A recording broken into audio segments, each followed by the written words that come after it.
तो कंटिन्यू करते हैं हमारे लिविंग वर्ल्ड को। और जैसा कि मैंने बोला था, हम नोमेनक्लेचर पढ़ेंगे, टैक्सोनॉमी की एक मोस्ट इम्पॉर्टेंट स्टेप। तो नोमेनक्लेचर क्या होता है, मतलब नामकरण। कोई हमने एक नई स्पीशीज डिस्कवर की है, कोई ऑर्गेनिज्म डिस्कवर किया, उसका नाम देना। ठीक है। इसके लिए दो इंस्टीट्यूट्स हैं जो आपको पता होने चाहिए। एक तो ICBN है, international code for botanical nomenclature. एक है international code for zoological nomenclature, full form याद कर लेना। ये दो इंस्टीट्यूट्स हैं जो नोमेनक्लेचर के लिए मतलब ऑथेंटिक लोग हैं जो नोमेनक्लेचर करते हैं। जैसे international code of botanical nomenclature, ये तो प्लांट्स का बॉटनी से रिलेटेड, और जूलॉजिकल वाला जूलॉजी से रिलेटेड एनिमल्स के नाम में अपना रोल देता है।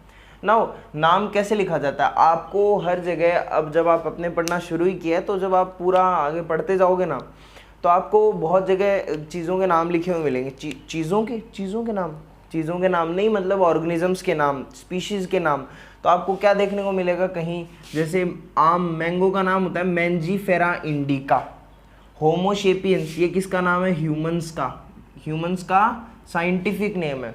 तो आपको जहाँ पर इनके साइंटिफिक नाम देखने को मिलेंगे तो उसके अंदर आपको क्या समझना है कि देखो, वैसे नेमिंग सिस्टम बहुत सारे होते हैं, मतलब पुराने टाइम से बहुत सारे साइंटिस्ट रेगुलरली नए नए रूल्स देते गए। भाई यार, अगर हमें ऑर्गेनिजम्स का नाम रखना है तो हम ऐसे रख सकते हैं, ऐसे रख सकते हैं, 4 वर्ड का रख सकते हैं, 3 वर्ड का रख सकते हैं। लेकिन फाइनली मैं आपको वही बता रहा हूँ जो अपने सिलेबस के अकॉर्डिंग सही है और जो लेटेस्ट है, मतलब तो वो है सबसे ज़्यादा माना जाने वाला बाइनोमियल नोमेनक्लेचर सिस्टम। लिख लेना, बाइनोमियल नोमेनक्लेचर सिस्टम, जो कैरोलस लिनियस है ना, उन्होंने दिया था। ठीक है। उन्होंने ये बोला था कि हम जो भी ऑर्गेनिजम्स होंगे उनका नाम, लिविंग्स का नाम हम 2 पार्ट्स में लिखेंगे, मतलब 2 वर्ड का होगा वो, और 2 वर्ड का क्या होगा, एक वर्ड तो डिनोट करेगा उसकी जीनस। जैसे मैंगो है, मैंगो की जो जीनस है ना, जीनस क्या होती है थोड़ी देर में समझ में आएगा, पढ़ेंगे जब हम इसके अंदर हिरार्की पढ़ेंगे ना, टैक्सोनॉमिकल हिरार्की, तब बताऊंगा अच्छे से। तो जीनस का नाम है उसका मैंजीफेरा, और फिर दूसरा वर्ड होगा वो उसकी स्पीशीज को शो करेगा, वो होगा इंडिका। जैसे ह्यूमन की जीनस है होमो, जीनस क्या है होमो, और स्पीशीज क्या है सेपियंस। ठीक है, समझ रहे हो। तो इनके नाम बोल दिए कि 2 में देंगे हम। ठीक है, मैंजीफेरा, इंडिका और होमोसेपियंस। ओके। अब इन्होंने कुछ रूल्स बताए बाइनोमियल नोमेनक्लेचर, मतलब इसके कुछ रूल्स हैं कि हम कैसे नाम दे दिए, हमने कुछ चीज़ों का ध्यान रखा क्या, तो वो चीज़ें मैं आपको बताता हूँ। सबसे पहले रूल नंबर 1 कि ए बाइनोमियल, मतलब ये जो बाइनोमियल नेम है, it consist of 2 parts, 2 parts में, एक तो जीनस, एक स्पीशीज है, ये तो पता है sir. Binomial is always in Latin, हमेशा ये लैटिन में होता है। अब आपको ऐसे नहीं देखने को, लैटिन में होता है आपको कहीं भी। ये आपको इंडियन नाम लग रहे हैं क्या, हिंदी में है क्या, इंग्लिश में भी नहीं है, ये लैटिन लैंग्वेज में है।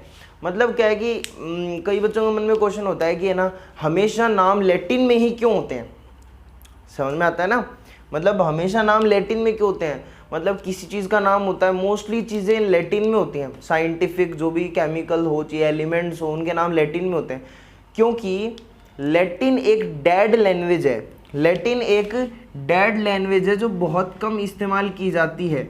अब जो चीज़ बहुत कम इस्तेमाल की जाएगी उसमें चेंजेस भी बहुत मुश्किल होंगे।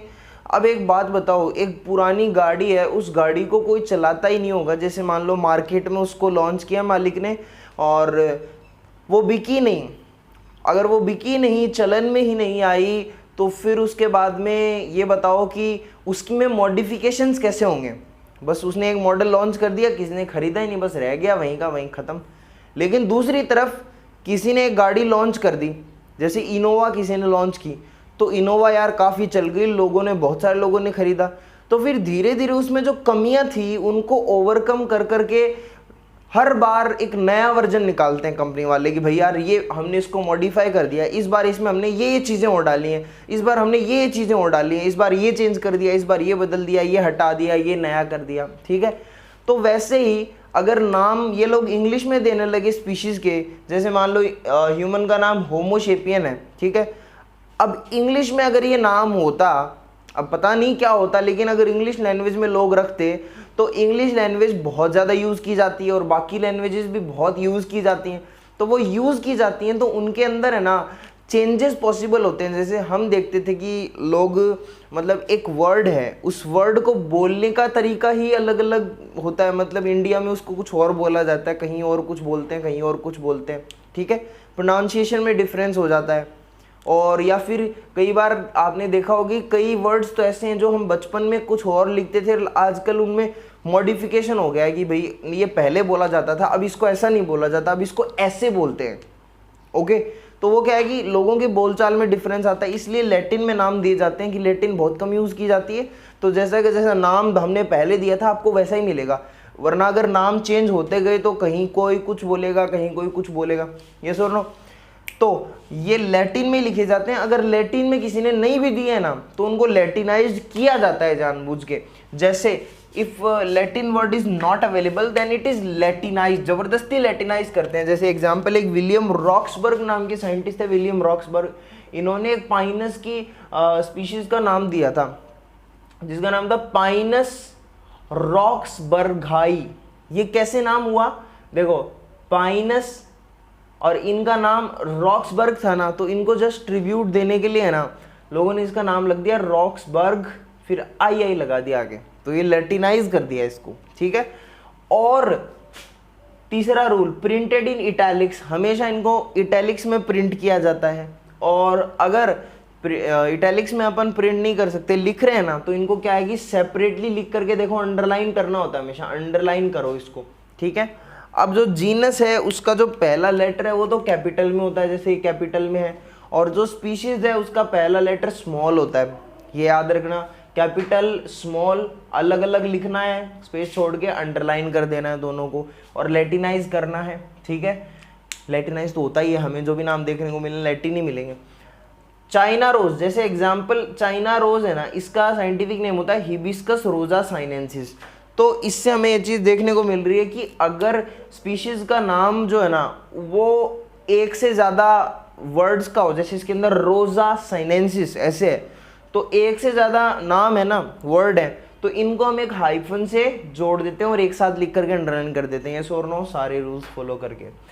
अब एक बात होती है कि अगर किसी साइंटिस्ट ने किसी नाम को डिस्कवर किया है, जैसे मान लो कि कैरोलस लिनियस है, तो उन्होंने मैंजीफेरा इंडिका का नाम दिया था, उन्होंने मैंजीफेरा इंडिका का नाम दिया था, तो है ना उनको ट्रिब्यूट देने के लिए कि भाई जिस साइंटिस्ट ने सबसे पहले किसी पर्टिकुलर स्पीशीज का नाम दिया है, तो फिर है ना उस साइंटिस्ट को ट्रिब्यूट देने के लिए नाम ऐसे लिखा जाता है, मैंजीफेरा इंडिका स्मॉल, ठीक है, इंडिका, फिर लिख दिया जाता है लिन, मतलब ये क्या है, साइंटिस्ट के नाम की शॉर्ट फॉर्म लिख दी, लिनियस, लिन, ठीक है, उनको जस्ट ट्रिब्यूट देने के लिए, तो साइंटिस्ट का नाम आगे एब्रीविएटेड फॉर्म में लिखा जाता है।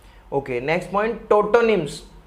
टोटोनिम्स जो होते हैं ना, ये क्या होते हैं, मतलब कि जीनस का नाम और स्पीशीज का नाम जब सेम होता है तब उस कंडीशन को उसको बोला जाता है पूरे मिला करके उस पूरे चीज़ को टोटोनिम। टोटोनिम होते क्या हैं, जैसे मान लो कि एप्पल है, एप्पल का पहले नाम था मेलस मेलस मेलस मेलस, जैसे रेट का नाम था पहले रेटस रेटस, नाजा नाजा, तो ऐसे करके ये जो नाम है ना अलग अलग स्पीशीज के, ये क्या हैं, ये टोटोनिम्स है। तो tautonyms are not accepted in plant nomenclature, plant nomenclature में टोटोनिम एक्सेप्टेड नहीं है। जैसे लोगों ने पहले एप्पल का नाम मेलस मेलस रखा था, लेकिन इसको रिजेक्ट कर दिया गया, नया नाम रखा गया मेलस डोमेस्टिका, ये वैलिड नेम है, ठीक है। उसके बाद में accepted in animal nomenclature, animal nomenclature में ये टोटोनिम्स जो है वो वैलिड है, tautonyms are valid in animal nomenclature, जैसे रेटस रेटस, नाजा नाजा, गोरिल्ला गोरिल्ला, ऐसे। Now last one is very important rule, this is principle of priority. What is principle of priority, जैसे मान लो कि एक स्पीशीज है, उस पर 20 कंट्रीज से लोग उस पर रिसर्च कर रहे हैं, उसका नाम जानने की प्रयास कर रहे हैं, उसको नाम रखने की कोशिश कर रहे हैं, तो फिर अब मान लो कि बहुत सारे लोगों ने नाम रख दिया, सब लोग लेके आ रहे हैं, नहीं मेरा नाम ये है, मैं ये नाम दूंगा, मैं ये नाम दूंगा, तो फिर बात यह है कि ये जो ऑर्गेनाइजेशंस हैं ये किसका नाम मानेंगी, किस नाम को चलन में लाएंगी, किस नाम को वैलिड करेंगे, तो वो कौन सा नाम होगा, वो नाम होगा जो सबसे पहले दे देगा, पहले आओ पहले पाओ। मैं अगर सबसे पहले उस स्पीशीज का नाम लेके चला गया और वो नाम एकदम सटीक हुआ, सारे रूल्स उस पर फिट किया और एकदम सटीक नाम हुआ ना, तो पहले मेरा नाम ले लिया जाएगा। प्रिंसिपल ऑफ प्रायोरिटी, पहले आओ पहले पाओ। सो ये हैं नॉमेनक्लेचर के रूल्स। मिलते हैं नेक्स्ट वीडियो में जहां पर हम इस चैप्टर को कंटिन्यू करेंगे और वहां पर हम हियरार्की पढ़ेंगे, taxonomical hierarchy, one of the most important topic of this chapter. मिलते हैं नेक्स्ट वीडियो में, till then take care, bye bye.